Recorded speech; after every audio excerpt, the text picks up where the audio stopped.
আর নয় প্রতিরোধ। ওই দিল্লির দালালেরা তাকিয়ে দেখো, তোমরা মনে করেছিলে আবরার পাককে শহীদ করে দিল্লির আধিপত্যবাদ বিরোধী আওয়াজকে সময় দিবে। তোমরা পারো নাই। তোমরা ভেবেছ হাদিকে শহীদ করে তোমাদের বিরুদ্ধে কথা বলা বন্ধ করে দিবে, কিন্তু আজকের এই হাদি স্কয়ারে তাকে দেখো, লক্ষ হাদি জীবন দেওয়ার জন্য প্রস্তুত রয়েছে। সুতরাং কথা বলার আগে সাবধান করে কথা বলবেন। বাংলাদেশের পররাষ্ট্রনীতি কি হবে, বাংলাদেশের নির্বাচন কিভাবে হবে, সেটা বাংলাদেশের জনগণ ঠিক করবে।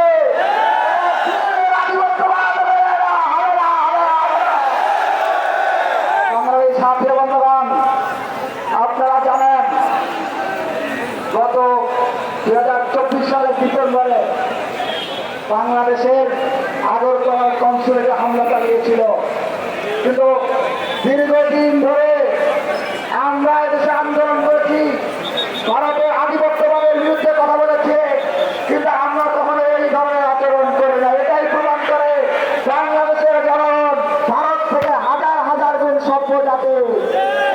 সুতরাং আমরা কি করব, কি বাংলাদেশের মাটিতে রাখবো, কি মুছে দিব, সেটা আমাদের দায়িত্ব। আপনাদের কোনো পরামর্শ শোনার আমাদের কোনো প্রয়োজন নাই। বাংলাদেশ সাথীর বন্ধুগণ, আমাদের লড়াই কোনো পেশি শক্তি নয়, আমাদের শত্রু কোনো পেশি শক্তি নয়, আমাদের শত্রু হচ্ছে কালচারাল ফেসিস্টরা। এই কালচারাল ফেসিস্টদের বিরুদ্ধে কথা বলার কারণে উসমান হাদিকে শহীদ হতে হয়েছে। অনেকে দিল্লির আধিপত্যবাদের বিরুদ্ধে কথা বলেন, কিন্তু তাদের উপরে এই ধরনের নৃশংস হামলা হয় নাই।